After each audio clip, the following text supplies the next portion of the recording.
오늘은 느헤미야 강의 6번째 시간으로 3장 1절로 13절의 말씀을 통해 성도는 참된 존재 목적을 아는 자여야 합니다 라는 제목을 말씀을 전하며 6번째 주시는 은혜를 함께 받고자 합니다.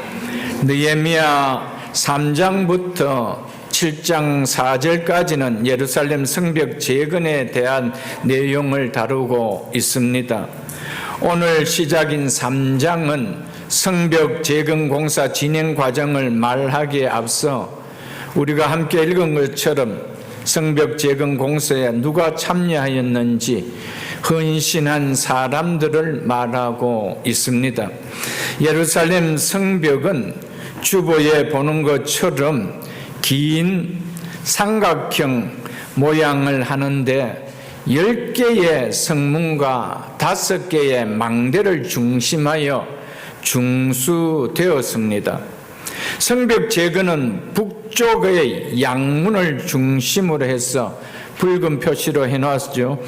양문을 중심으로 해서 시계 반대 방향으로 어문, 옛문, 골짜기문, 분문, 샘문, 수문, 마문, 동문, 한미간문으로 마치며 처음 양문으로 한 바퀴로 돌아 완성이 됩니다. 성벽 공사는 북쪽에 8구간, 그것이 1절로 5절 내용이고요. 서쪽에 10구간, 6절로 13절의 내용입니다. 남쪽 끝부분인 2구간, 14절로 15절 내용입니다. 동쪽에 21구간, 16절로 32절로 전체가 41구간으로 나누어 동시에 구간별로 공사를 하였습니다. 느헤미야는 뛰어난 기억력과 행정력으로 감당할 수 있을 정도의 한 구간씩을 배정하여 중건하도록 하였습니다. 오늘은 먼저 13절까지 양문에서부터 골짜기 분문까지 즉 북쪽 8구간과 서쪽 10구간의 성전 재건의 내용을 살펴보며 은혜를 받고자 합니다. 오늘 본문은 이렇게 시작되고 있습니다. 1절을 보겠습니다. 그때 대제사장 엘리아십이 그의 형제 제사장들과 엘리아십의 친형제들을 가리키들 보다 아론의 후손들로서의 제사장들을 가리켜서 그의 형제들이라 이렇게 표현했습니다. 함께 일어나 양문을 건축하고 성별하고, 여기서 성별하고는 거룩히 구별하여 하는 게 봉헌하였다라는 의미입니다. 문짝을 달고 또 성벽을 건축하여 한메아 망대에서부터 하늘의 망대까지 성별하였고, 대제사장들이 맡은 구간의 성벽을 건축하고 하나님께 봉헌하였다, 이렇게 말하는 내용입니다. 대제사장 엘리아십은 약 100년 전 1차 포로 귀환 당시 스룹바벨과 함께 귀환했던 대제사장 예수아의 손자입니다. 12장 10절에 보면 알 수가 있습니다.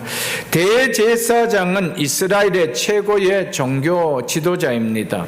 그럼에도 불구하고 그는 단지 지시나 감독하는 자리에 머물지 않고 직접 성벽 한 부분을 맡아 성벽 재건하는 공사에 동참을 했습니다.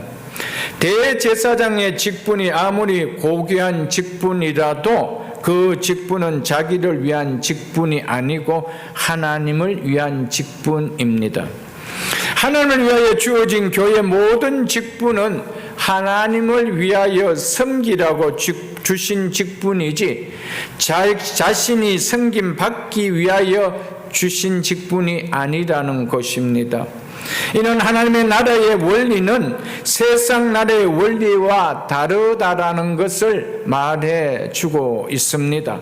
하나님 나라의 원리는 세상 원리와 다르게 섬김으로 커지고 낮아짐으로 높아지는 역설적인 원리를 갖고 있습니다.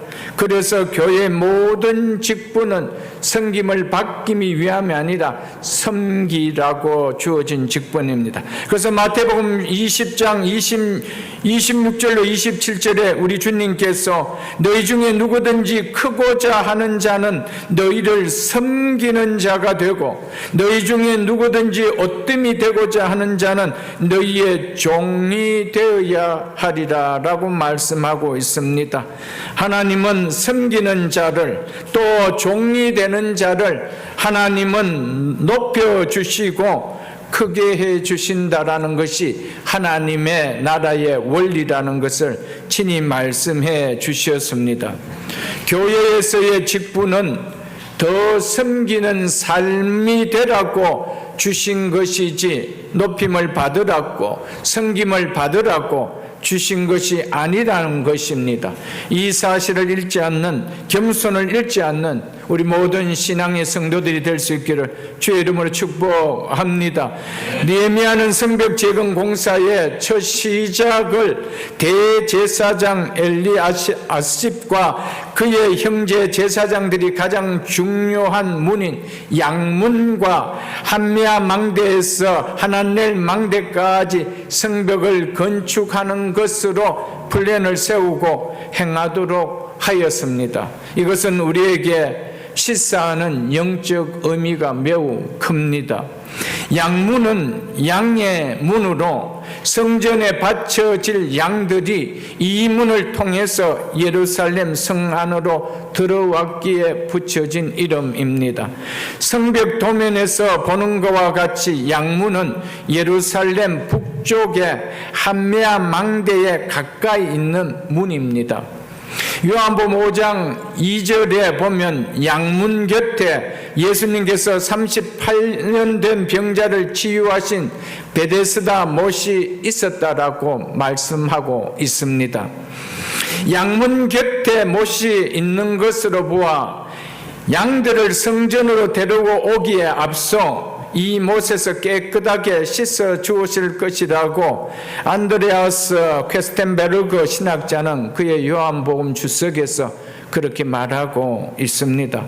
대제사장 가문이 양문과 더불어 인접한 북쪽 성벽을 중수한 것은 북쪽 성벽이 성전과 가까웠을 뿐 아니라 성전 제사와 밀접한 관계를 갖는 양문이 있었기 때문에 느헤미야가 그렇게 계획했던 것으로 보여집니다. 이 양문이 오늘 우리에게 중요한 의미로 다가오는 이유는 예수님께서 자신을 가리켜서 요한복음 10장 7절에서 나는 양의 문이라고 말씀하셨기 때문입니다.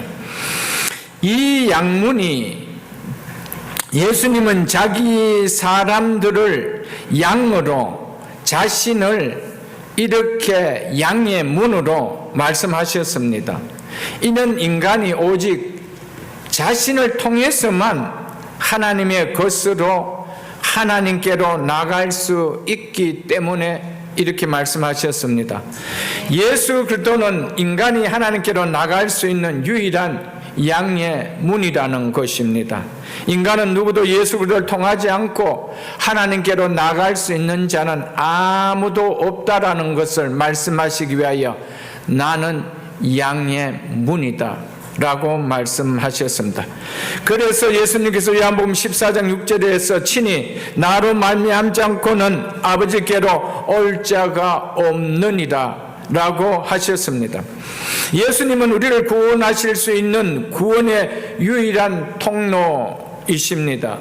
하나님께서 베푸신 구원에 참여하기 위해서는 반드시 양의 문이신 예수 그리스도를 통해서만이 이루어질 수 있다라는 것을 말씀해 주고 있습니다. 이 사실을 우리 모든 성도들은 다 압니다. 교회 다니는 사람치고 예수 그리스도를 통하지 않고 구원이 이루어질 수도 없고 하나님의 나라로 갈 수 없다라는 것을 다 알고 있습니다. 중요한 것은 이 사실이 머리에 지식에만 머물러 있는 죽은 신앙이 되어서는 안 된다는 사실입니다. 정말 예수 그리스도 외에는 진정한 하나님께로 나아갈, 우리에게 구원을 베풀어 주실 구원의 문이 없다라면은 우리는 그 예수님을 지식으로만 믿습니다라고 되어지는 것이 아니고, 삶의 그 예수님이 나의 구원의 문이 되시는 통로가 되심을 내가 확실히 믿음을 드러내는 삶이 있어야 된다는 것입니다. 그 삶이 우리를 변하게 만듭니다. 예수님을 아무리 알아도 머리의 지식으로는 알아서는 우리의 삶은 한치도 달라짐이 없습니다. 그러나 예수 그리스도가 나의 진정한 구원자가 되시는 이 진리를 내 삶 속에 누리게 될 때 내 삶이 변화가 되는, 살아있는, 생명이 있는 믿음이 되어집니다. 생명의 믿음만이 우리의 삶을 바꾸습니다. 지식의 믿음은 우리를 바꾸지 않습니다. 그것이 내 삶과 연결을 시켜주고 있지 않기 때문입니다. 첫 번째 문인 양문을 대제사장과 제사장들이 건축했다는 것은 영적 의미가 매우 큽니다. 이는 양문은 제사, 즉 예배와 깊은 연관이 있습니다. 그래서 이 공사는 대제사장과 제사장들이 일어나 직접 건축하였습니다.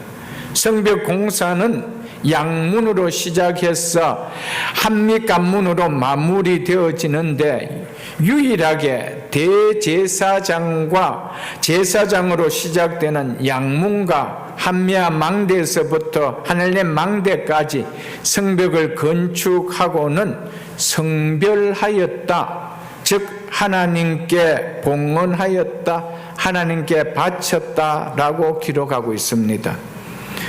제사장들은 양문을 건축한 이후에 성벽 재건 공사가 아직 완료되지도 않은 상황에서 이를 먼저 하나님께 봉헌하였다라고 말하고 있습니다. 그리고 41구간의 성벽을 중건하면서 어느 구간에도 여기처럼 하나님께 봉헌하였다는 말이 나오지 않습니다. 다만 이어지는 2절로부터 보는 것과 같이 그 다음은 이라는 말만 나올 뿐입니다. 그 다음이라는 말로 41구간이 이어지고만 있음을 나타내주고 있을 뿐입니다. 예루살렘 성벽은 양문으로 시작되어 양문으로 연결됨으로 완성되는 하나의 성벽입니다. 이는 양문과 양문이 있는 성벽만 거룩하게 구별되어 하나님께 봉헌된 것이 아니라는 것을 말해줍니다. 동시에 함께 공사가 시작된 41구간의 모든 성벽이 다 예루살렘 성벽 전체가 동시에 거룩하게 구별되어 하나님께 바쳐졌다는 것을 의미합니다.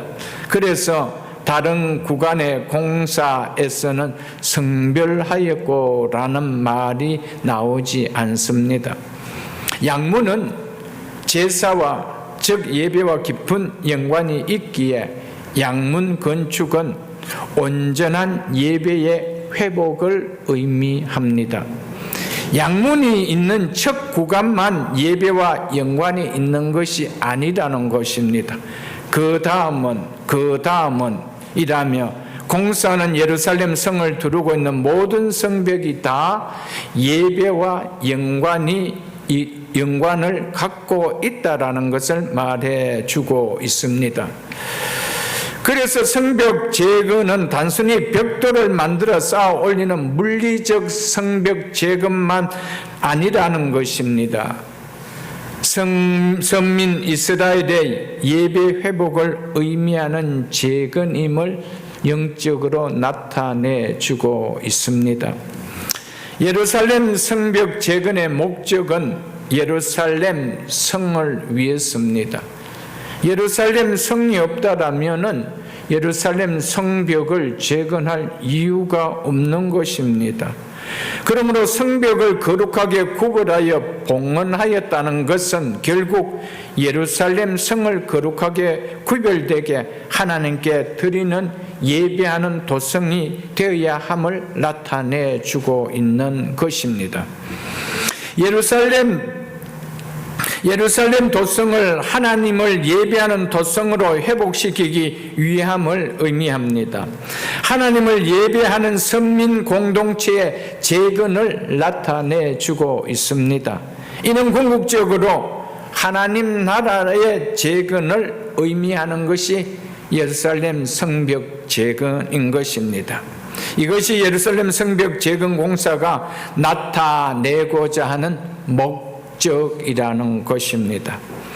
느헤미야는 왜 예루살렘 성벽 재건을 할 때 가장 먼저 양문을 수축하게 하였을까요?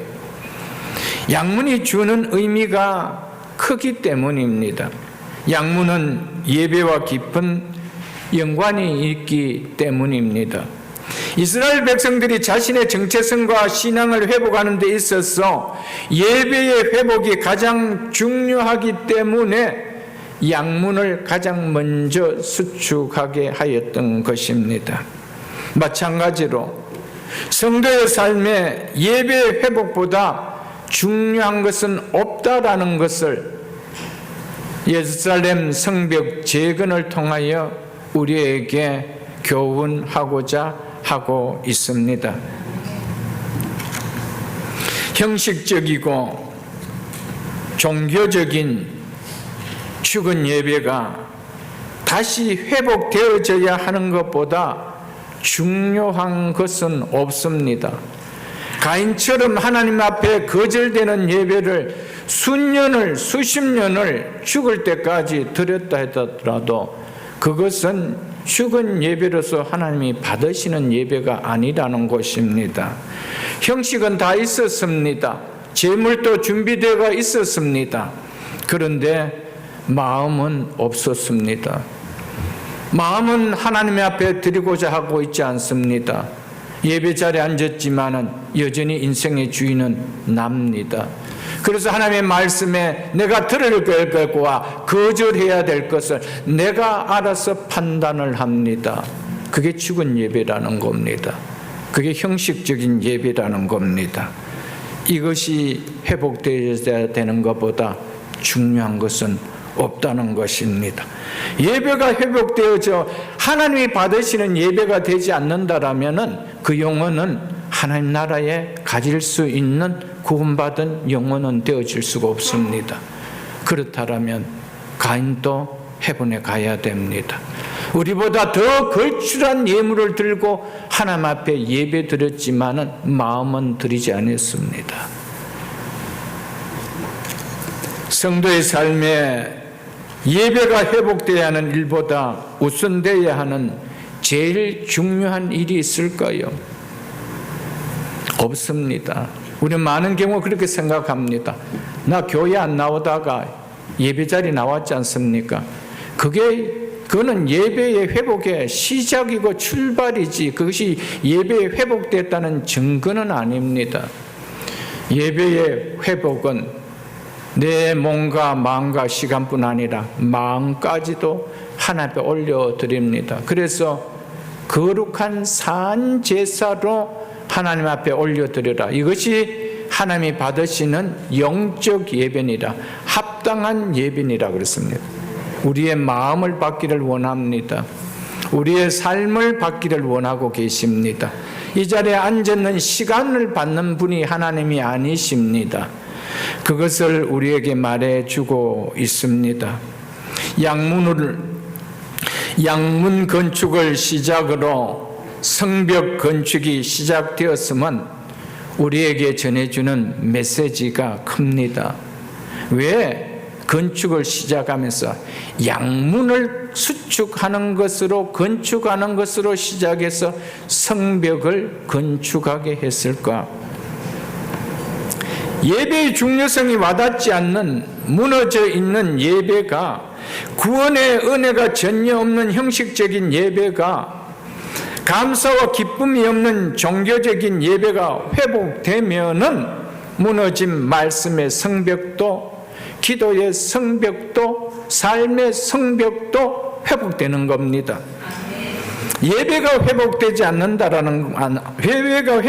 않았다는 것은 어떤 성벽도 회복되지 않았다는 겁니다. 그래서 양문부터 건축하게 한 것입니다. 이게 회복돼야 다른 성벽들이 시작된다는 거예요. 예배가 회복되지 않는데 내 삶에 말씀의 성벽이 세워질 수 있을까요? 예배가 회복되지 않는데 기도가 회복될 수 있을까요, 여러분? 내 삶에 변화가 일어나는, 하나님의 말씀을 따르려고 하는 삶의 변화가 일어날 수 있을까요? 예배 회복에 시작이 있어야 이것이 일어난다는 것이죠.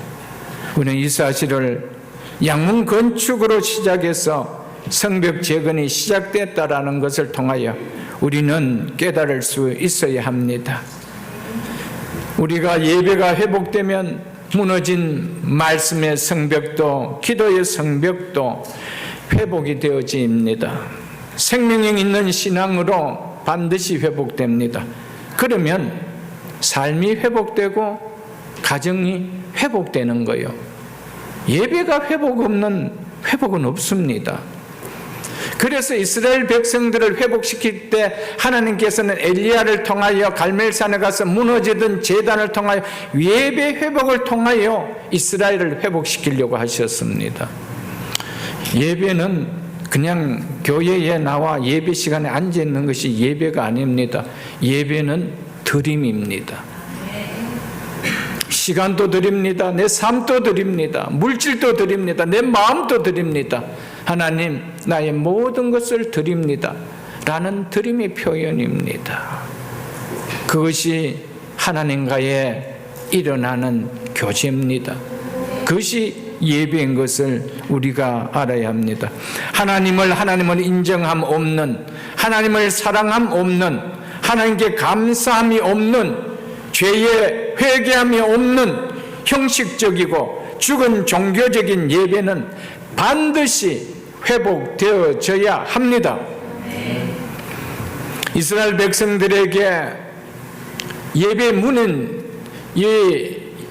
양문이 있었습니다. 불탔을 뿐이지 있었습니다. 그런데 그것을 다시 건축하라고 그랬습니다. 우리에게도 예배드리는 모습도 있고 시간도 드림도 있고 내 스케줄 속에 이런 것이 다 있습니다. 그런데 중요한 것은 예배가 얼마나 중요한지 그 중요성을 가지고 드리느냐는 거예요. 거기에는 반드시 하나님 앞에 드리는 감사와 거기에 드리는 사랑의 표현이 안 나타날 수가 없다라는 것입니다. 사랑하는 성도 여러분, 바른 예배 드리지 않고는 결단코 어떤 은혜도, 어떤 삶의 변화도, 어떤 복도 우리 속에는 없습니다. 그래서 A.W. 토이저 목사님은 이렇게 말씀하셨습니다. 인생의 참된 목적은 하나님을 하나님답게 예배하는 것이다. 예배가 우리 인간의 존재 목적이다. 이렇게 말씀했습니다. 인간의 참된 목적은 하나님을 하나님답게 예배하는 것이라는 겁니다. 시간이 남으니까 예배하는 거, 오늘 별일이 없으니까 예배하는 거, 하나님을 하나님답게 예배드리는 것이 아닙니다. 내 시간의 모든 것이 그분이 우선되어지는 마음, 그 예배입니다. 거기에 하나님 부어주시는 은혜가 있다는 것이죠, 여러분들. 하나님께서 우리를 창조하신 목적은 예배를 위해서고요, 예수 그리스도를 통해 그분 안에서 새로 피조물이 되게 하신 목적도 예배를 위해서입니다. 그래서 기독교 교리의 기본이라고 말할 수 있는 웨스트민스터 소대교리 문답 제1문항에 사람의 제일 된 목적이 무엇입니까? 라고 물으며 그 답을 사람의 제일 된 목적은 하나님을 영화롭게 하고 하나님을 영원토록 즐거워하는 것입니다 라고 말했습니다. 그러면 인간의 참된 행복은 인간의 참된 목적인 창조주 하나님을 영화롭게 하고 그분을 즐거워하는 것에서 발생한다는 것을 우리는 잊어서는 안 됩니다. 인간의 참된 목적을 드러낼 때 거기에 진정한 행복이 누려질 수 있다는 겁니다. 우리는 인위적으로 행복을 만들려고 해 나가고 있습니다. 참된 목적은 인간을 창조하신 그분이 창조하신 목적을 따를 때 가장 행복하다라고 말씀하고 있는 것입니다. 왜냐하면 인간의 참된 행복은 우리가 지음받은 목적인 하나님을 영화롭게 하고 그 하나님을 즐거워하는 일을 수행하기 위한 의식적인 행동에서 좌우되기 때문입니다. 우리가 하나님을 영화롭게 하고 그분을 즐겁게 하려고 우리가 애쓸 때 거기에 행복이 발생하기 시작한다는 겁니다. 거기에서 우리의 행복이 나온다는 것이죠. 그렇지 않습니까? 우리의 가정의 진정한 행복은 우리의 모든 가족들이 하나님을 높이려고 하나님 앞에 영광을 돌리려고 하고 하나님을 즐거워하려고 마음을 모아 나갈 때 자연스럽게 그 가정은 행복이 일어나는 겁니다. 그렇지 않습니까? 그러나 그것을 내가 멀리 해보십시오. 꿈은 행복인데 그런데 결과는 그와 반대입니다. 그것이 아담과 하와를 통하여 너무 클리어하게 우리에게 보여주고 있지 않습니까? 인류의 조상 아담과 하와가 어떻게 해서 행복을 잃어버리는 불행이 그들에게 일어났습니까? 창조주 하나님을 영화롭게 하고 그분을 즐거워하는 것을 거역하는 행위에서 불행이 방출되었던 것이었습니다. 우리는 이 사실을 잊어서는 안 됩니다. 인류의 첫 후손인 가인이 어떻게 해서 행복을 잃어버린 불행의 인생이 되었습니까? 하나님을 영화롭게 하고 그분을 즐겁게 하여야 할 예배를 우습게 여겼기 때문이었습니다. 사랑하는 성도 여러분, 이 말씀을 귀하게 받을 수 있기를 축복합니다. 여러분, 하나님을 영화롭게 하고 그 하나님을 즐거워하지 않는데 내 인생 속에서 행복이 발생할 수 있다라고요? 그것은 아니올시다. 성경은 아담을 통해서도 가인을 통해서도 하나님을 영화롭게 하고 하나님을 즐거워하지 않을 때에 나타났던 것이 무엇인지를 성경은 시작하면서 우리에게 보여주고 있는 것을 우리는 잊어서는 안 됩니다. 그래서 우리는 의식적으로라도 예배를 잘 드리려고 준비된 예배를 드리려고 마음을 다하고 뜻을 다하는 예배를 드리려고 애쓰고 힘을 써야 됩니다. 거기에 우리의 진정한 기쁨과 즐거움과 행복이 주어진다는 것입니다. 하나님을 영화롭게 하고 하나님을 영원토록 즐거워하는 인간의 제일 되는 목적을, 첫째 목적을 드러내는 표현은 당연히 하나님께 드리는 예배라는 사실을 잊어서는 안 됩니다.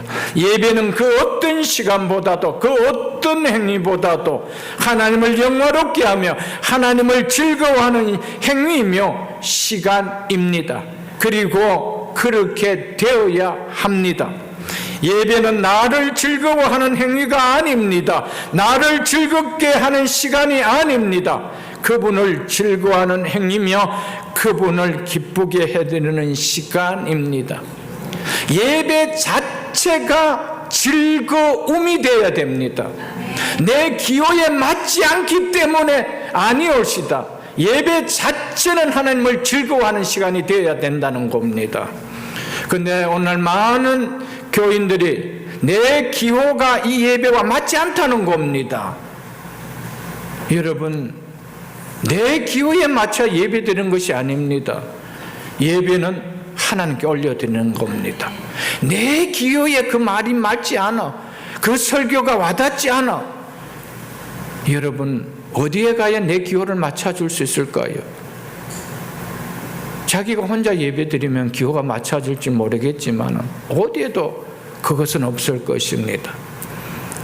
여러분, 예배 자체가 하나님께 영광이 되어야 되는 시간이고요. 예배 자체가 하나님을 즐거워하는 행위가 되어야 됩니다. 그것이 예배입니다. 그것이 인간의 첫째 되는 목적이라는 사실을 잊어버려서는 안 됩니다. 많은 경우에 우리의 신앙들이 왜 자라지 못하고 회복되지 못합니까? 예배가 내 주관적으로 생각하고 있기 때문에 그렇습니다.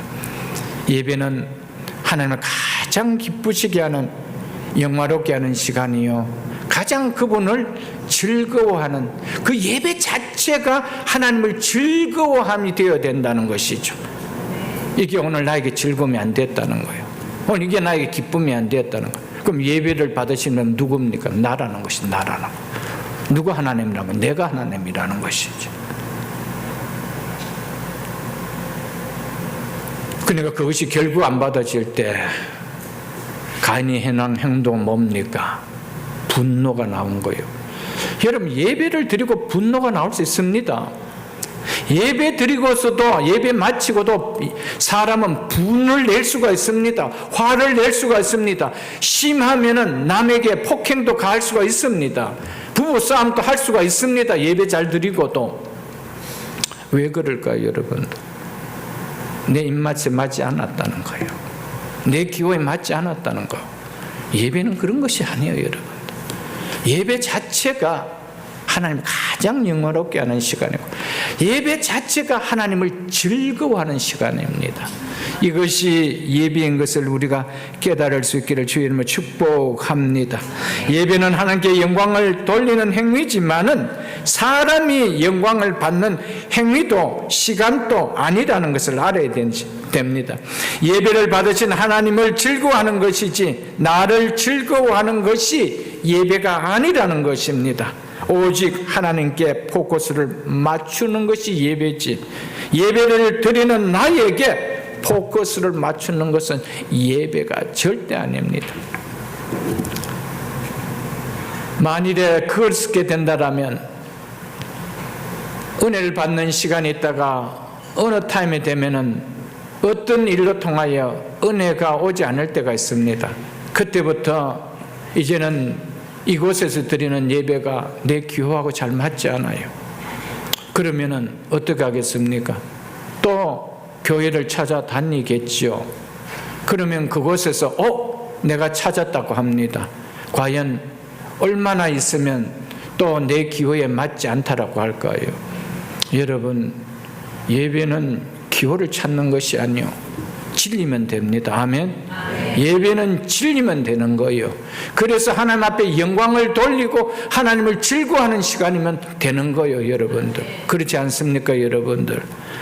그렇다면은 100이면 100, 1000이면 1000, 다 어떻게 기호를 맞추는 예배가 드려질 수 있을까요? 어떤 사람에게는 왜 교회에서 드럼을 치지? 왜 기타를 치지? 이건 내 기호하고 안 맞다. 그런 사람은 평생 예배를 못 드리죠. 교회에서 왜 찬송가를 안 부르고 왜 CCM을 부르지? 이건 내 기호하고 안 맞다. 그 예배가 드려질 수 있을까요?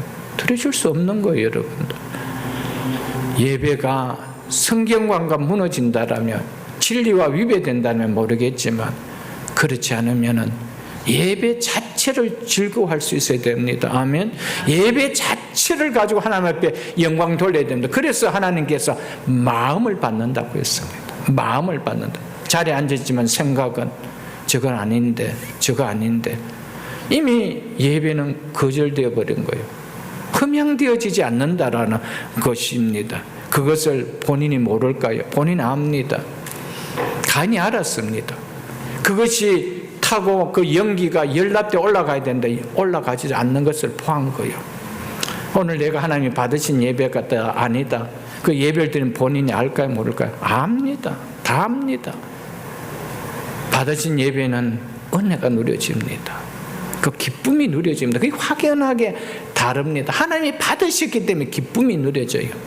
은혜가 누려져요. 그리고 예배 마친 후에 내 액션이 달라집니다. 왜? 기쁨이 있는 자, 은혜 받은 자의 그 모습은 달라지는 것이죠. 사랑하는 성도 여러분들, 살아있는 예배, 하나님이 받으시는 예배를 통하여 우리의 말씀의 성벽도, 기도의 성벽도, 진정한 삶이 회복되는 성벽도 세워질 수 있기를 주의 이름으로 축복합니다.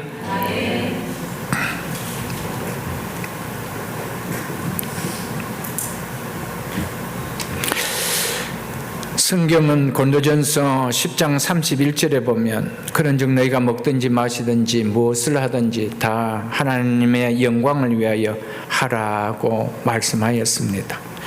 오늘 우리가 불렀던 찬송, 찬양, 나는 영광 돌리리 주께 영광의 이름 예수 크신 주 이름 나 찬양하리라. 우리 찬양했습니다. 누구께 영광 돌린다고요? 주께입니다. 우리는 하나님께 영광을 돌리는 자입니다. 그런데 여러분 한번 보십시오. 예배가 하나님을 영화롭게 하고 예배가 하나님을 즐거워하는 행위가 되지 않는다라면 우리 일상에서 그 어떤 생활에서 하나님을 영화롭게 하고 하나님을 즐거워하는 인간의 참된 존재의 목적을 드러내는 삶이 나타날 수 있을까요? 예배에서 하나님을 영화롭게 하는 모습을 드러내는 예배가 아니라면 우리가 어떤 삶에서 어떤 일상의 생활에서 그 생활을 통하여 하나님께 영광을 드러내는 무엇을 먹든지 마시든지 다 하나님께 영광을 돌리는 그 영광을 돌림이 나타날 수 있을까요? 나타나지 않습니다. 그래서 신앙의 출발은 예배입니다.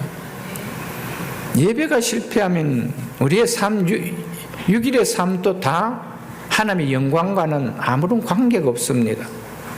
예배가 내 주관과 내 기호를 생각한다면 6일의 모든 삶도 내 기호요. 내가 주인 돼서 내가 좋은 대로 살아가는 것이죠. 하나님의 말씀과 하나님의 뜻과는 무관해질 수밖에 없다라는 것입니다. 예배에서 하나님을 믿는 바른 신앙을 우리가 드러내지 못한다면 어떤 것에서도 어떤 삶에서도 하나님을 바르게 믿고 있다라는 신앙의 삶을 드러내기는 거의 불가능할 것입니다. 하나님 앞에서 예배드리는 이 예배가 내가 바른 신앙을 가지고 드리는 예배가 되어질 때 한 주간의 삶 속에서 내 삶이 하나님의 영광을 드러내는 하나님의 영광을 가리지 않는 바른 삶이 사라질 수 있는 것이지 예배의 삶이 그러지 않는데 나가서의 삶이 뭐 이렇게 다른 사람 다 이렇게 사는데 뭐 그렇게 살지 그게 내 기호인데 뭐 그렇게 살지 절대로 하나님의 영광을 드러내야 되겠다는 이건 하나님의 영광을 드러내는 일이 아니기 때문에 라며 접지는 않을 것입니다. 예배가 회복되지 않으면요 우리의 삶은 회복됨이 없습니다. 지속되는 예배 드리러 오는 종교의 행위의 시간은 늘어날지는 모르겠지만은 그것이 우리의 삶을 변화시키지 않습니다. 종교의 행위는 하면 할수록 더 공고합니다. 왜냐하면 하면 할수록 더 힘들다고 느껴지기 때문입니다. 종교의 생활은 속엔 절대 기쁨이 없습니다. 힘들다는 겁니다. 그래서 예배가 조금 더 길어지면 힘들어지는 거예요. 왜 그럴까요? 종교이기 때문에 그런 거예요. 종교는 생명이 없습니다. 나를 변화시키지 않습니다. 그 생활을 20년이 아니라 90이 되어 호흡백발이 되어 세상에 떠날 때까지도 한 번이라도 그 주님을 부르고 내 삶을 돌아보면서 내 삶을 반성하면서 이렇게 살아야 되지 하면 한 번이라도 몸부림쳐 보는가? 그게 없습니다, 여러분들. 그래서 종교의 대표인 서기관과 바리새인들 예수님이 아무리 이야기해도 저를 못 박으려고 했지 우리가 변화되어야 되지 생각을 가져보지 않았습니다. 왜 그렇습니까? 종교 행위이기 때문에 그렇습니다. 성경을 들고 다녔습니다. 누구보다도 성경을 봤습니다. 성전에서 예물도 드리고 예배도 드렸지만은 변화되지 않았습니다. 왜 그럴까요? 예수님은 그들의 마음속에 하나님의 사랑함이 없기 때문이라고 딱 꼭 집어서 이야기해 버렸습니다. 너희 속에 하나님을 사랑함이 없기 때문에 성경을 읽고 영생을 얻기 위하여 성경을 읽지만은 영생을 주는 나에게는 오지 않는다는 거예요. 우리는 수없이 예배드리고 수없이 말씀을 보고 하지만 하나님의 사랑함이 없기 때문에 한 걸음도 더 주님과 동행하고자 주님 앞에 나오는 모습은 없다는 겁니다. 여러분 시간을 한번 돌아보십시오. 얼마나 주님 앞에는 나오고 계십니까? 교회는 나오는데 교회의 머리 되시고 주인 되시는 교회의 그리스도의 몸인 이 교회 앞에서 그분에게는 얼마나 가까이 나와 보셨느냐는 거예요. 그것이 중요합니다. 너희가 성경은 상고하거니와 내게는 나오지 않고 있다. 여러분 부디 한 걸음 한 걸음 주님 앞에 다가가다 마지막 천국에서 주님을 만난 신앙 되어질 수 있기를 주의 이름으로 축복합니다.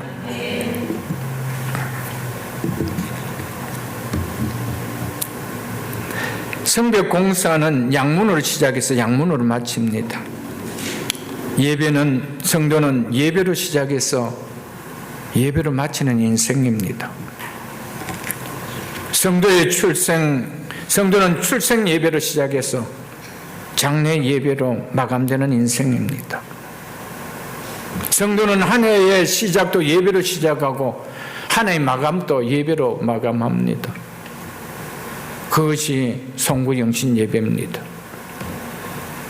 사랑하는 성도 여러분, 그래서 성도는 비즈니스를 시작해도 예배를 드립니다. 뭔가를 출발할 때 다 예배를 드립니다. 예배 없는 출발 없습니다. 예배로 마감되어지는 것이 성도입니다. 그런데 예배가 중요하게 여겨지지 않는 사람에게 신방 예배 간다 그러면 반길까 안 반길까요? 그거 들어가서 뭐 하겠다는 거냐는 거예요. 예배가 와닿지 않으면은요, 예배 드리면 그렇게 와닿지 않아요, 여러분들. 여러분, 예배를 제대로 안 드렸는데 마지막 장례 예배가 무슨 의미 있을까요, 그분에게? 그렇지 않나요, 여러분? 마지막 내 인생의 하이라이트 예배는 장례 예배 아니에요. 이 땅에서의 마지막으로 드리는 예배가 장례 예배예요. 그 이후로는 영원토록 하나님 나라에서 올려드리는 예배밖에 없잖아요, 여러분들. 여러분, 예배의 의미를 아는 사람들은요, 세상을 떠나기 전에 유언에 그 예배를 어떻게 드려달라고 다 적어놔요. 찬송가는 몇 장을 불러주면 좋겠고, 기도는 누가 해주시면 좋겠고, 누가 축도를 해줬으면 좋겠다는 거 다 적어요, 여러분들.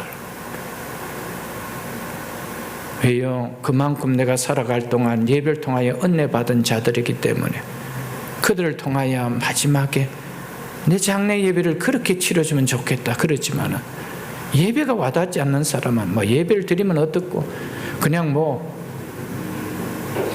예배 없이 그냥 묻어본다고 뭐 이미 죽었는데 뭐 그렇게 생각할 수도 있겠죠. 아니올시다. 그래서 성벽을 시작하면서 양문으로 시작한 거예요. 어디서 마칩니까? 양문에서 마치는 거예요. 왜 느헤미야는 성벽을 그렇게 지으라 했을까?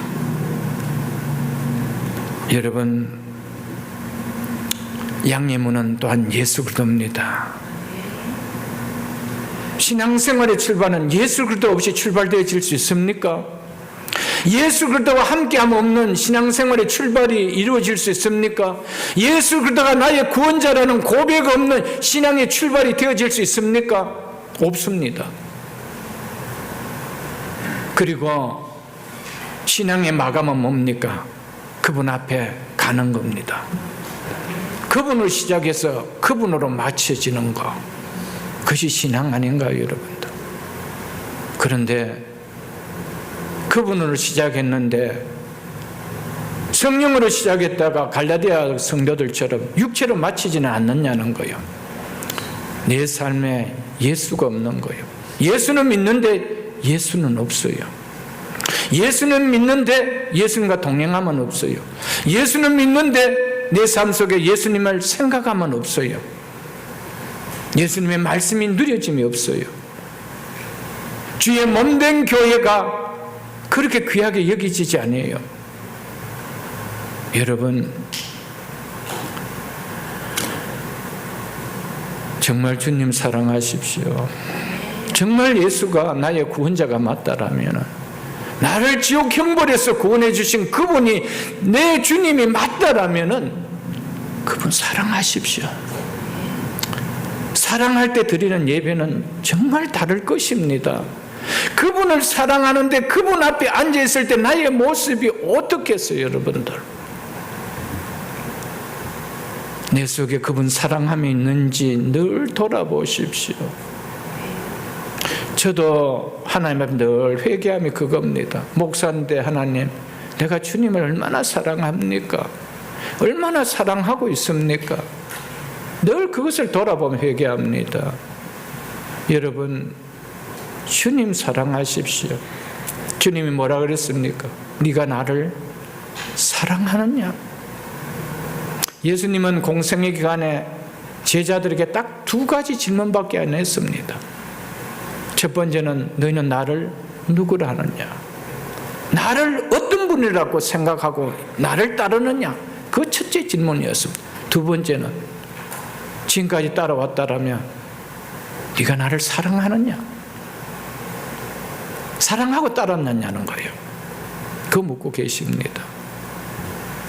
우리 하나님 얼마나 주님을 사랑했습니까? 사랑함의 표현들이 얼마나 더 깊어지고 더 넓어지고 더 높아지면서 사랑하고 있습니까?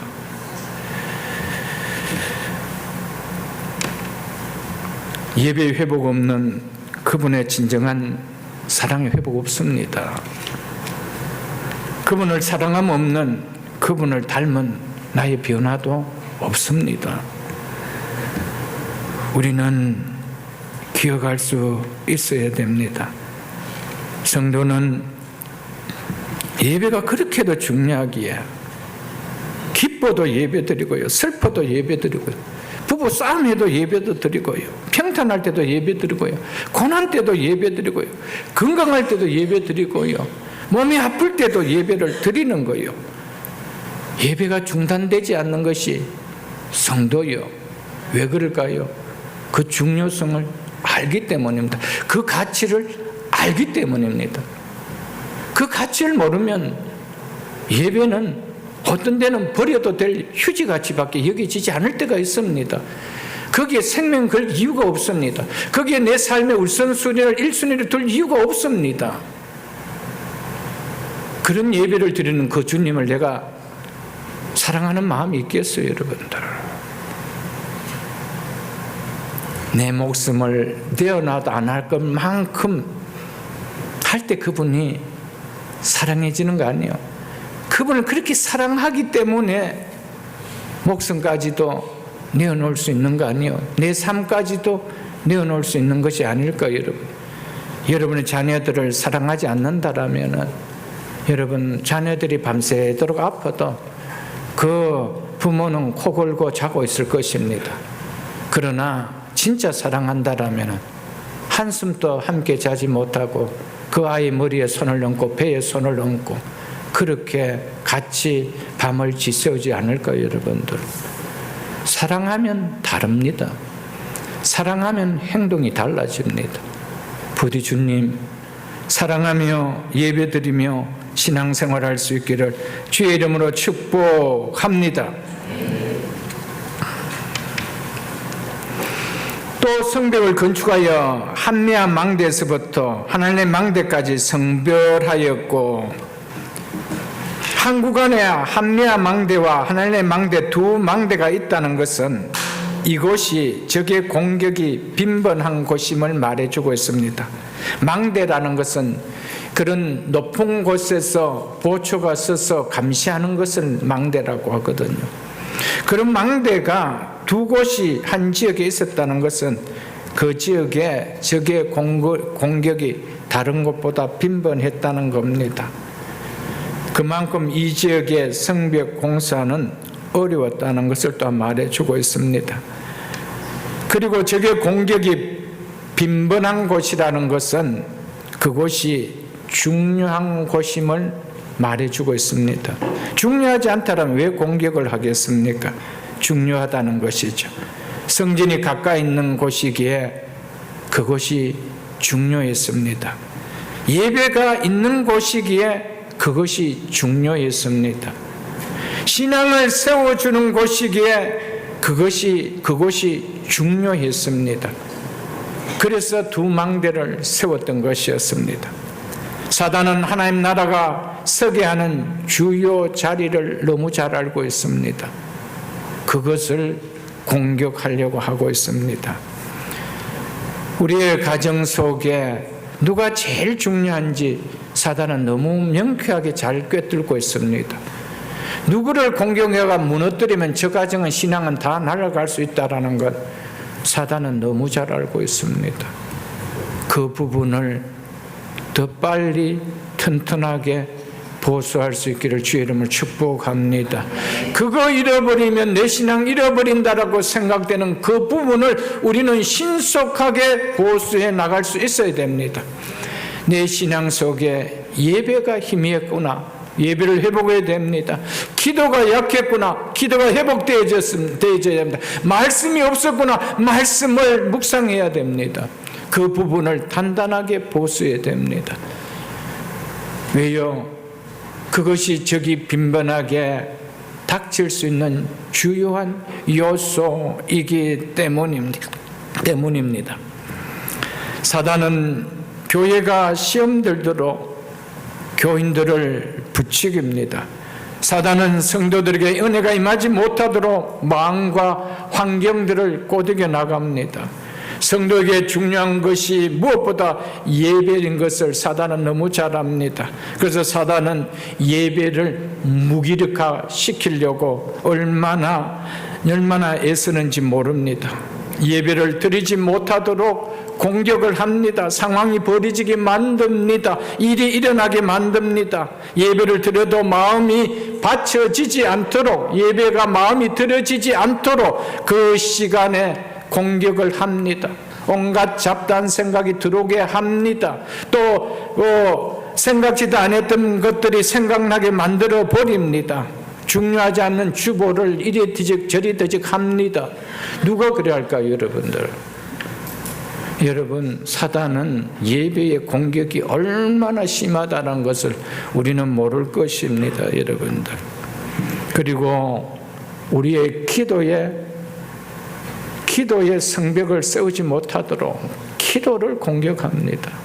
이래서 기도 못하도록, 저래서 기도 못하도록, 피곤해서 기도 못하고, 바빠서 기도 못하고, 오늘 기분 나빠서 기도 못하고, 오늘 이래 시험 들어서 기도 못하고, 이 모양 저 모양으로 기도에 무릎을 꿇지 못하게 만듭니다. 여러분, 기도가 무너지면은 하나님과 관계와 나는 지식적인 관계는 있지만은 진짜 그분과의 다가섬의 관계는 없습니다. 한없이 멀어요. 나 그분 믿어요. 나 너무 잘 알아요. 누구 앞에서 자신 있게 이야기할 수 있어요. 근데 내 마음은 그분과 너무 멀어요.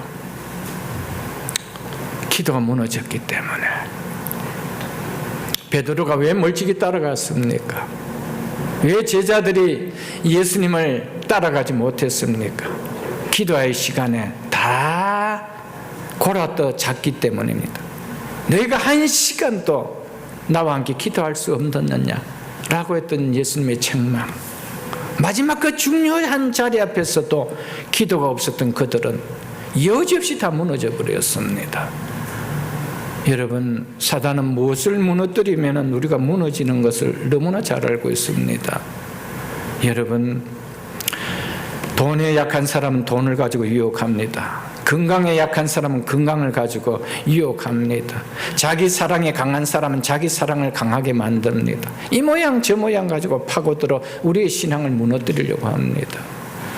그럴 때마다 이것이 내가 밥이 되어야 되지 않지 라고 일어서며 성벽을 세울 수 있는 우리가 될 수 있기를 주님의 이름으로 축복합니다.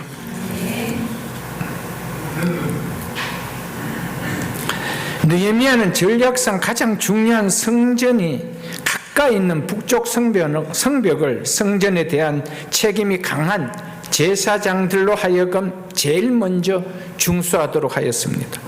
우리도 내가 처한 가정의 가장 중요한 것에 대한 책임을 갖고 세우려고 힘쓸 수 있는 제사장들이 되어야 합니다. 비즈니스는 무너져도 우리의 가정의 신앙만큼은 무너지지 않으려는 이런 책임감을 느끼는 제사장의 신앙이 되어야 합니다. 가정도 믿음으로 서고 자녀도 믿음으로 그러면 설 수가 있는 거예요, 여러분들. 아무리 비즈니스가 섰다 하더라도 비즈니스가 무너지지 않고 내가 지켰다 할지라도 진짜 소중한 다른 것들이 소홀해서 다 무너진다라면 세워진 비즈니스가 내 삶의 무엇이 그리 기쁠까요, 여러분들? 자녀들의 신앙이 다 무너졌는데 버려서 그 돈 내가 무엇이 기쁠고 그 돈으로 세계 여행을 일주를 한들 무슨 기쁨이 있겠어요, 여러분들? 무엇이 중요한지 제사장들에게 제일 먼저 시켰습니다. 책임감을 갖고 행하라는 거예요.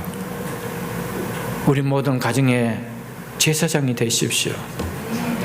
그럴 때 이 가정을 내가 세우려고 했습니다.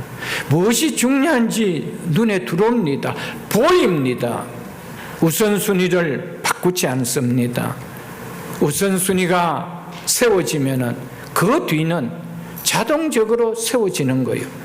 그런데 우선순위가 바뀌어버리면은 하나는 세워진 것 같은데 다른 것은 다 무너지고 있는 거예요. 이것을 우리가 깨닫고 살아야 되는데 이걸 잘 깨닫지 못하는 것 같아요. 여러분, 어떤 일이 있어도 신앙을 무너뜨리게 해서는 안 됩니다. 예배가 무너지게 해서는 안 됩니다. 기도와 말씀이 무너지게 해서는 안 됩니다. 이것이 무너지게 하는 내 환경과 내 상황과 어떤 조건들이 나에게 나타난다면 두말할 것 없이 거절해 버려야 됩니다. 그것을 우리가 받아들이고 그것을 딜하면 안 됩니다. 사단은 한 번 넘어진 약점을 너무나 잘 알고 있습니다. 그것을 교묘하게 파고듭니다. 두 번째, 세 번째 무너뜨릴 때는 그렇게 어렵지 않습니다, 여러분들. 여러분, 예배의 생명을 걸 수 있기를 주 이름으로 축복합니다. 신앙이 무너지는 것 있어야 어떤 돈도 어떤 것도 그것과 대체하려고 하지 마십시오, 여러분들. 그보다 중요한 것은 없다라는 사실을 기억하십시오, 여러분들. 2절에 이렇게 말씀하고 있습니다. 그 다음은 제사장들이 건축하는 성벽의 연이어서 이런 의미죠. 그 다음은 여리고 사람들이 건축하였고 또 그 다음은 이므리의 아들 삭굴이 건축하였으며 여리고는 예루살렘에서 17마일이나 멀리 떨어져 있는 지역입니다. 여리고 사람들은 성벽 공사하는 일에 얼마든지 우리는 멀다, 그래서 우리는 참여하지 못한다 핑계 댈 수 있습니다.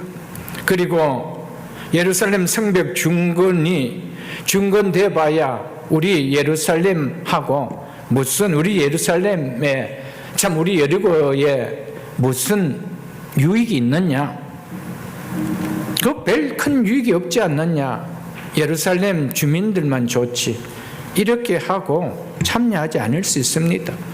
이 모양 저 모양 참여하지 못할 핑계를 댈 수 있습니다. 그럼에도 성벽 공사가 하나님의 일이기에 주의 일이기에 먼 길임에도 자신들에겐 큰 유익이 없는 것을 알매도 동참했다는 것입니다. 중요한 것은 하나님의 일이라는 겁니다.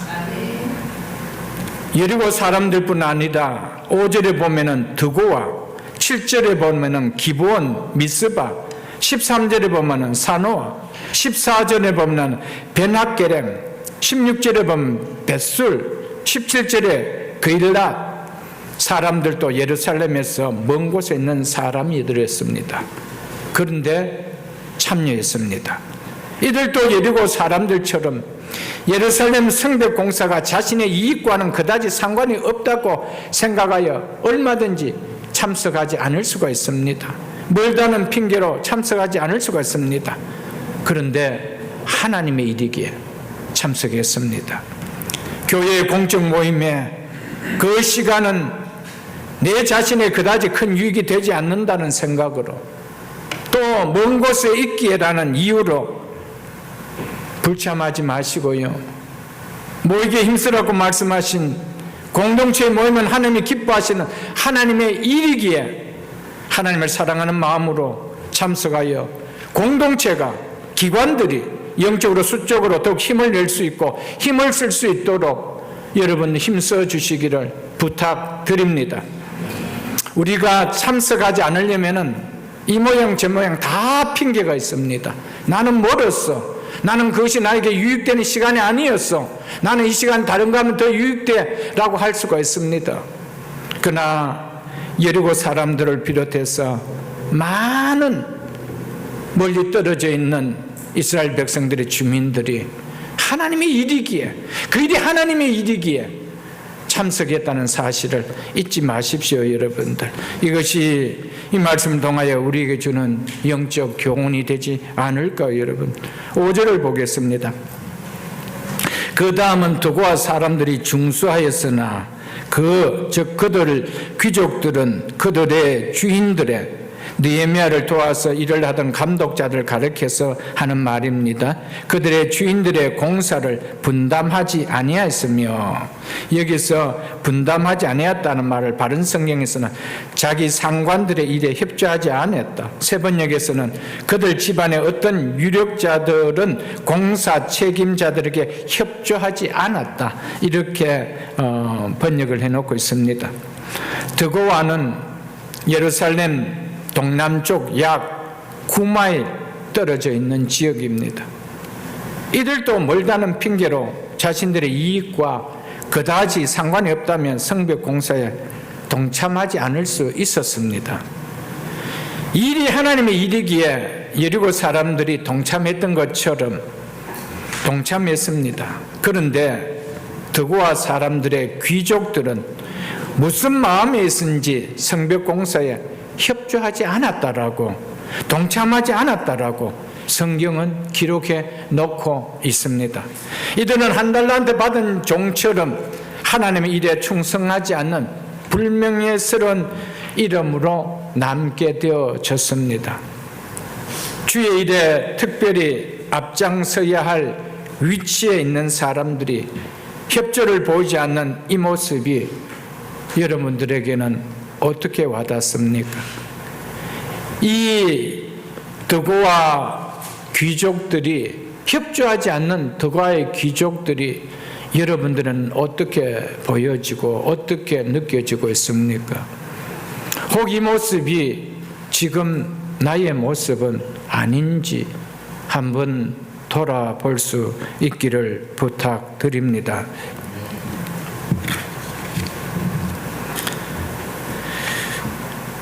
그런데 성경은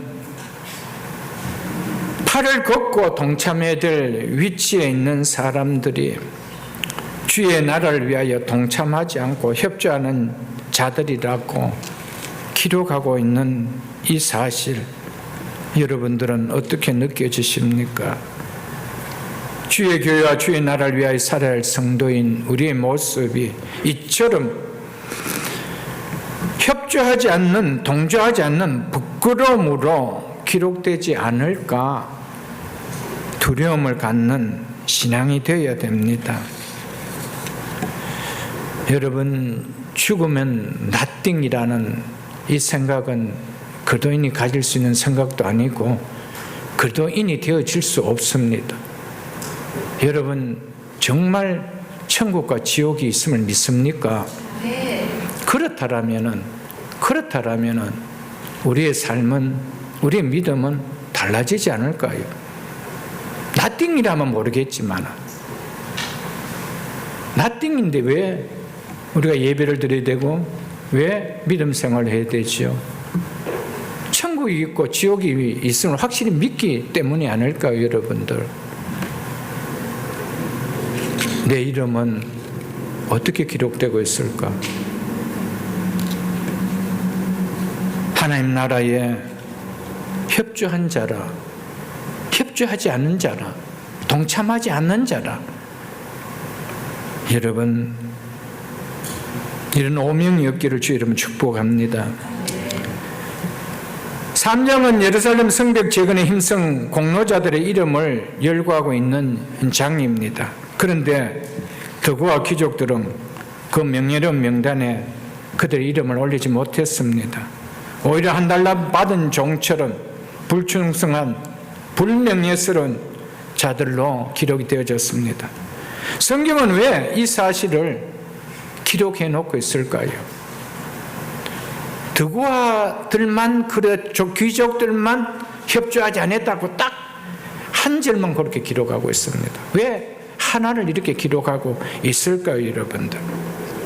주의 나라를 세워가는 공동체 안에도 이런 사람들이 얼마든지 있다라는 것을 경고하기 위해서입니다. 하나님의 나라를 세워가라고 부름받은 성도임에도 불구하고 하나님의 나라를 세워가는 일에 얼마든지 무관심하는 비협조자들이 교회 공동체의 지체 가운데 있다는 것을 깨닫게 하기 위하여 성경은 기록해 놓고 있다는 사실입니다. 하나님은 우리를 주님의 교회, 주의 일을 하도록 일꾼으로 불러주셨습니다. 하나님의 나라는 충성된 일꾼들을 통하여 확장되며 세워져 가기 때문에 한 달란트 받은 종처럼 드고아의 귀족처럼 불충성한 일꾼들을 하나님은 결코 기뻐하지 않습니다. 또한 원하지도 않고 계십니다.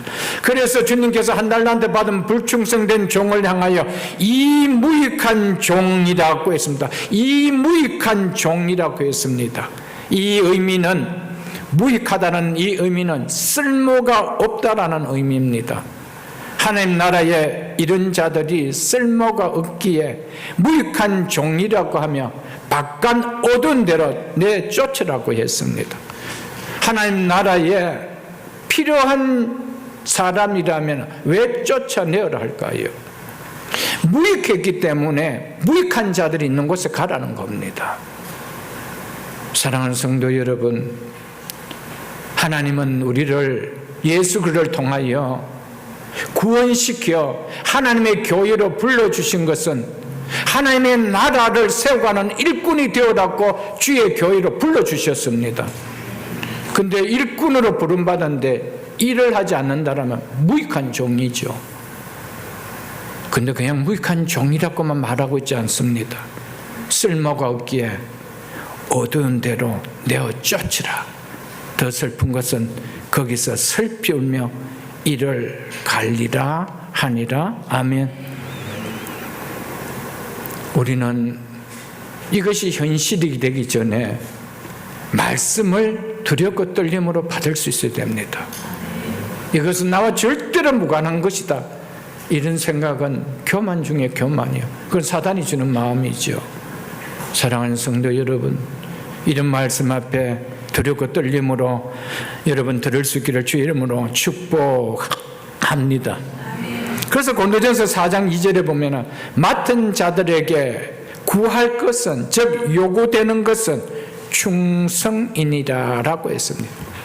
우리는 주의 교회 다 직분을 맡은 자들입니다. 맡은 자들에게 주인이 요구하는 것은 충성이라고 했습니다. 한 달란트 받은 자같이 땅에 묻어두는 불충성이 아니라 2달란트, 5달란트 받은 자처럼 충성하는 것이라고 말씀하고 있습니다.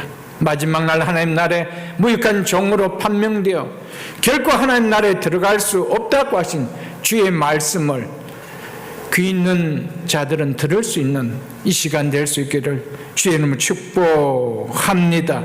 디모데전서 1장 12절에도 보면은 나를 능하게 하신, 즉 나에게 능력을 주신 그리스도 예수 우리 주께 내가 감사함은 나를 충성되이 여겨. 우리에게 왜 직분을 주셨대요?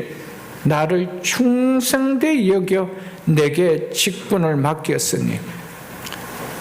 충성을 보지 않는다면 주님은 직분을 맡기지 않는다는 겁니다. 그 하나님께서 직분을 맡겠다는 것은 내가 너에게 뭘 요구하겠다는 겁니까? 충성을 요구하겠다는 겁니다.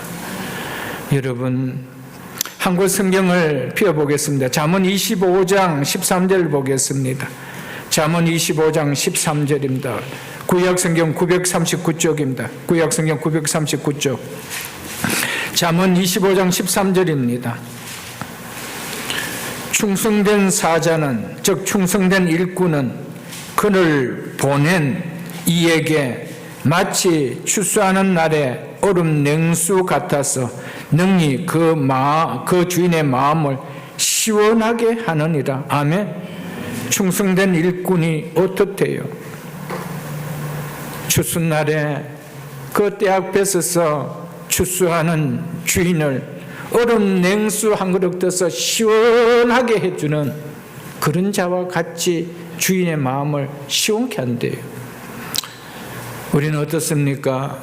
나를 불러 직분을 주신 주인의 마음을 시원케 해드리고 있습니까? 답답하게 해드리고 있습니까? 여러분 어떻게 느끼십니까? 아무치도 와닿지 않습니까? 목사만 주를 섬기는 일꾼으로 불러주셨습니까? 그렇지 않습니다. 그래서 그리스도의 교회를 가르쳐서 그리스도의 몸이라고 했습니다. 그래서 우리를 그 몸의 지체라고 했습니다. 여러분, 주님의 마음, 예수 그를 통하여 구원시켜 주시고 그분의 몸인 교회로 나를 일꾼으로 불러주신 그분의 마음을 시원케 해드리는 충성된 종이 될 수 있기를 주의 이름 축복합니다. 성경이 누가 충성된 일꾼이었는지, 누가 불충성한 일꾼이었는지 말하고 있다라는 것은 장차 우리의 이름이 영예로운 이름으로 불려질 수도 있고 불명예스러운 수치스러운 이름으로 불려질 수 있다라는 것을 나타내 주고 있는 것입니다. 아무쪼록 우리는 2달란트 5달란트 받은 자처럼 착하고 충성된 종이었다라고 들을 수 있는 주의 마음을 시원케 해드리는 충성된 일꾼들이 될 수 있기를 지금 축복합니다. 덕과 귀족들이 하나님 일에 냉담한 반응을 보이며 협력지 않았지만 그렇다고 해서 덕과 사람 모두가 하나님의 일에 동참하지 않은 것이 아니었습니다. 덕과 사람들은 주어진 구간 성벽을 잘 중수하고 있습니다. 이뿐만 아니라 27절에도 보면은 또 다른 구간의 성벽도 들어와 사람들이 중수하고 있다라고 나오고 있습니다. 덕과 사람들은 참 귀하지요. 비록 이들은 세상에서 기적 같은 위치에 있지는 못했지만은 하나님의 일을 위해서는 충성스러운 일꾼이었기 때문에 하나님 나라에서는 큰 자들이었습니다. 사랑하는 성도 여러분, 우리가 이 땅에서 귀족 같은 삶을 살지는 못한다 할지라도 덕과 사람들처럼 하나님 나라의 큰 자로 불림을 받을 수 있는 신실한 일꾼들이 될 수 있기를 주님 축복합니다. 똑같은 덕과 사람인데 어떤 사람들은 동참을 꺼리는 비협조적인 사람이 있는가 하면 어떤 사람은 두 구간을 마다하지 않고 성벽 공간에 임하는 사람들이 있다라고 느헤미야는 말하고 있습니다. 이는 오늘 교회 공동체 안의 모습을 느끼게 해주는 말씀이 아닐 수가 없을 것입니다. 공동체 안에 보면 주님의 교회를 위하여 어떤 수고도 하지 않고 교회 생활을 하는 사람이 있는가 하면 몸이 서너 개라도 부족을 느낄 정도로 주의 일을 하며 생활하는 사람들 또한 있습니다. 사람을 의식하지 마시고 장차 우리를 심판하실 주님을 의식하며 신앙생활 할 수 있기를 주의 이름으로 축복합니다.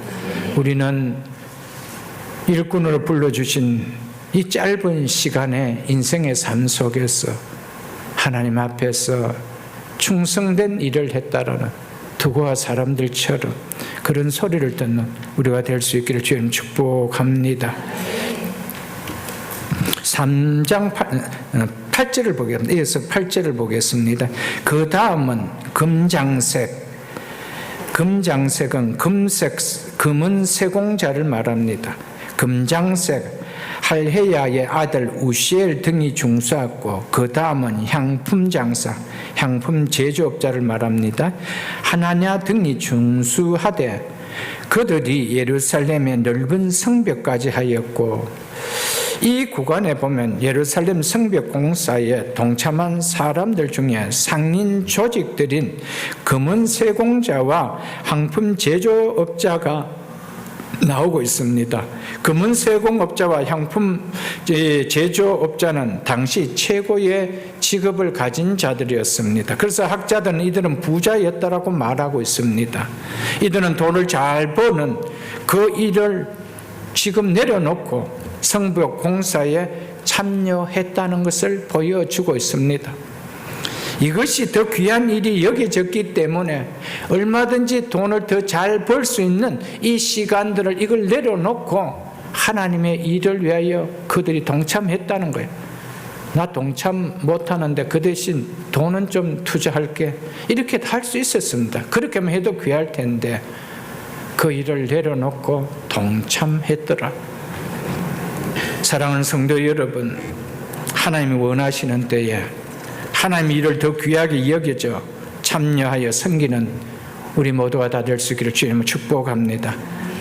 마지막 구간 성벽 공사인 31절에는 말기야라고 하는 또 한 명의 금장색이 또 나오죠.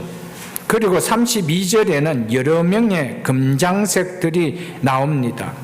금은 세공업자는 섬세하게 일하는 숙련된 기능공입니다. 이 손끝이 굉장히 예민합니다. 그런데 이들이 힘쓰고 건축하는 일은 자신들의 전문 분야가 아닐 뿐 아니라 행여 성벽 쌓는 힘든 일을 하다가 섬세하게 다뤄야 될 손을 다치기라도 한다라면 더 이상 생계가 유지될 수가 없습니다. 그럼에도 그들은 성벽 공사에 부담이 되었음에도 불구하고 불평하지 않고 동참했다라고 성경은 이야기하고 있습니다. 우리가 주의 일을 할 때 참여하지 못하는 이유를 찾는다라면 얼마든지 찾습니다. 그건 제 적성에 안 맞습니다. 이건 못해서 내가 못할 수 있습니다. 얼마든지 할 수 있습니다. 이 금장색 이들만큼 우리가 핑계댈 수 있을까요? 그들은 손가락 하나 가지고 자기의 생계를 유지하는 사람인데 그 무거운 돌을 들며 성벽을 세워야 하는 일에 자칫 손가락 하나라도 다친다라면 생계가 무너질 사람이 있는데 나 거의 못합니다. 할 수 있잖아요, 여러분. 그런데 2 구간을 했더라고 나옵니다. 여러분, 이 성경을 보면서 우리에게 이런 도전이 와야 되지 않겠어요? 그냥 기록되는 인물, 기록되는 내용이 아니고 우리에게 주는 영적 의미가 있기에, 영적 교훈이 있기에 읽으면 지루할 그런 성벽 공사의 명단들을 왜 기록해 놨을까? 주님 교훈이 있기 때문에 아닐까요? 여러분과 저는 어느 사람에게 속하느냐는 거예요. 주님은 나를 어느 분류에 넣어줄 거느냐는 거예요. 사랑하는 성도 여러분, 주를 위해서는 아무리 힘쓰고 했어도 그 수고는 헛되지 않습니다. 주 안에서의 수고가 결코 헛되지 않다고 그랬습니다. 여러분이 자신을 위해서 수고한 것은 헛될 수도 있고 다 잃어버릴 수도 있는 수고가 될지 모르겠지만 주를 위한 수고는 어떤 것도 헛된 것이 하나도 없다는 사실을 기억할 수 있고 주를 위하여 저보다 더 충성할 수 있기를 지금 축복합니다. 12절 보겠습니다. 그 다음 예루살렘 지방 절반을 다스리는 할로헤사의 아들 살룸과 그의 딸이 중수하였고, 여기에서 예루살렘 지방 절반을 다스리는 실세의 권력자였는 살룸이 그의 딸들을 데리고 함께 성벽의 일부를 중수했다라고 기록하고 있습니다. 성벽 중수는 건장한 남자들이 해도 힘이 드는데 권력을 가진 살룸이 딸들을 그 일에 동참 안 시켜도 별 문제가 없는데 동참을 시켰다라고 이야기하고 있습니다. 살룸은 예루살렘 지방의 절반을 다스리는 권력자입니다. 얼마든지 다른 사람들을 고용해서 그 일을 할 수 있는데도 불구하고 자신은 물론이고 연약한 딸들까지 함께 이 일에 동참시켰다는 겁니다. 왜 그럴까요? 이 일이 귀하기 때문에, 이 길이 귀하게 여겨졌기 때문에 연약한 딸들까지도 동참시켰다는 겁니다. 사랑하는 성도 여러분, 신앙이 너무 귀하다는 것을 아는 부모라면 그 신앙을 자녀들과 함께 공유하는데 힘을 쓰지 않을까요? 애쓰지 않을까요? 우리 모두가 생명을 걸고 자녀들에게 신앙을 심어주고자 힘쓰고 애쓰는 부모들이 되지 않을까요, 여러분들? 그게 그렇게 중요하게 여겨지지 않는다는 거예요. 신앙보다 공부가 더 중요하게 여겨진다는 거예요. 교회 나가는 것보다 명문학교 들어가는 것이 더 중요하다는 거예요. 그게 중요하다라면 생명은 안 걸까요, 그 일에? 살룸은 예루살렘 지방 절반을 다니는 권세자였지만 딸들까지 그 일에 동참시켰다는 거예요. 주는 교훈이 크지 않습니까? 왜 그럴까요? 귀하지 않았다라면, 그 일이 귀한 일이 아니었다라면 힘든 일을 딸들에게 동참시켰겠어요. 사랑하는 성도 여러분, 신앙은 귀하게 여기십시오. 자녀들은 부모의 신앙을 그대로 카피합니다. 진짜 그대로 카피합니다. 내가 어떻게 주의를 지키고 예배를 드렸는지 딸들이, 자녀들이 그대로 카피합니다.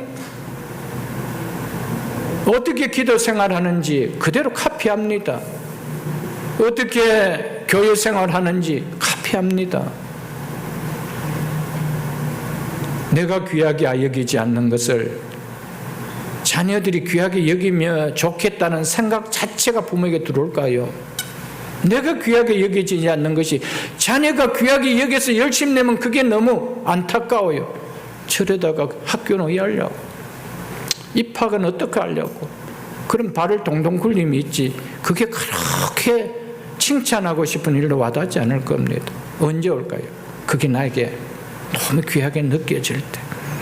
오늘 이 살룸을 통하여 이 교훈을 받을 수 있기를 주의 이름으로 축복합니다. 13절 보겠습니다. 마지막으로 13절. 골짜기에 무는 한운과 산호와 주민이 중수하고 문을 세우며 문짝을 달고 자물쇠와 빗장을 갖추고 또 분문까지 성벽 1000규빗을 중수하였고, 한운과 산호와 주민이 중수한 성벽의 길이가 1000규빗 약 450m라고 구체적으로 언급하고 있습니다.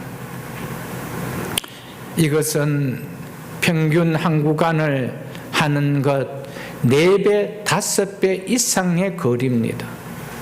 이 거리를 이 산호아 주민들이 중수했대요. 산호아는 예루살렘 남서쪽으로 약 13.6마일 떨어져 있는 곳입니다. 그를 또 얼마든지 이 예루살렘 성벽 중건이 우리와 무슨 관계가 있으며 우리에게 무슨 큰 유익이 있겠으며 라고 또 그러면서 멀기 때문이라고 핑계댈 수 있었을 텐데, 이들은 동참할 뿐만 아니라 가장 긴 지역을 담당했을 때 불평하지 않고 했다는 것입니다. 작은 성읍 산호와 주민들임에도 불구하고 이것이 맡겨졌을 때 불평하지 않고 그들은 느헤미야의 말을 들으며 그 일을 했다는 것입니다. 이것을 기록한 것은 하나님께서 한움과 산호와 주민들의 남다른 수고한 것을 기억하고 있다라는 것을 우리에게 말씀해 주기 위함입니다. 하나님은 우리가 하나님을 위해서, 하나님의 나라를 위해서, 하나님의 교회를 위해서 얼마나 수고하며 일하였는지, 더 수고하며 일하였는지 다 기억하고 있다라는 것을 말씀해 주고 있습니다.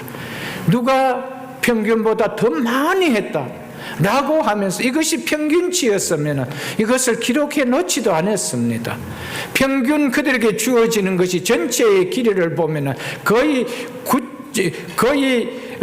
10마일, 거의 100m가 안 되는 거리입니다. 100m가 안 되는 거리입니다. 그런데 이들에게 주어진 것은 450m의 거리가 주어졌더라고 합니다. 물론 신학자들마다 다릅니다. 충성했다는 표현으로 하는 사람도 있고 그 부분이 그만큼 더 이지한 부분이었기 때문에 많이 맡기지 않았냐 그렇게도 할 수 있지만, 그러나 이렇게 말한 것은 하나님께서 칭찬하기 위함인 것이 분명하다고 저는 보여집니다. 소아시아 7교회를 대한 내용을 보십시오. 주님께서는 내가 내 행위를 아노라고 하였습니다. 그러므로 주 안에서 한 수고는 무임한 것이 하나라도 없다라는 것입니다. 그러므로 우리는 하나님의 교회를 위해 다른 사람들보다 더 많이 수고하려고 힘써야 됩니다. 하나님 나라는 궁극적으로 하나님께서 완성하지만, 그런데 이 일을 위하여 하나님은 우리를 구원하여 우리를 사용하고 계신다는 사실입니다. 그래서 하나님은 우리를 하나님의 일꾼으로 불러줬다는 사실을 잊지 마시고요. 여러분, 영원히 지옥 형벌에 받아야 마땅한 죄인인 우리를 하나님이 말로 다 할 수 없는 은혜로 구원받아 하나님의 자녀로 삼아 주셨다라면 한번 주어진 남은 인생, 축복받은 자다운 인생을 살다 하나님 나라에 가야 되지 않겠어요, 여러분? 이 핑계 저 핑계 다 대면서 주의 일을 위해서 정말 충성되게 주인의 마음을 시원케 해주는 자가 아니라 답답하게 해주는 삶을 살다가 가야 되겠어요, 여러분? 정말 하나님의 은혜로 구원받은 축복받은 인생이 맞다라면 우리는 주의 나라를 위하여 주의 교회를 세워가는 일에 충성된 일꾼으로 살다가 하나님 나라에 가야 되지 않겠어요? 조금 더 섬기지 못하는 것이, 그것이 부끄럽고 미안한 마음으로 주님 나라에 가야 되지 않겠어요, 여러분들? 말씀 맺겠습니다. 성도는 참된 종교의 목적을 아는 자여야 합니다라는 말씀으로 말씀을 전했습니다. 아무리 말씀을 외쳐도 성도의 참된 존재 목적을 인식하지 못한다라면 귀가 이도록 듣지 못할 것이며, 피리를 부르도 춤을 추지 않을 것이며, 곡을 해도 애곡하지 않을 것입니다. 그러나 성도가 얼마나 귀한 존재라는 것을 안다라면 우리는 달라질 것입니다. 무엇이 중요하게 무엇부터 내가 내 인생 속에 우선순위를 두고 살아야 되는지 알 것입니다. 우리의 남은 인생 성도의 참된 존재의 목적을 알며 살아가는 우리 모두가 다 될 수 있기를 주의 이름으로 축복합니다.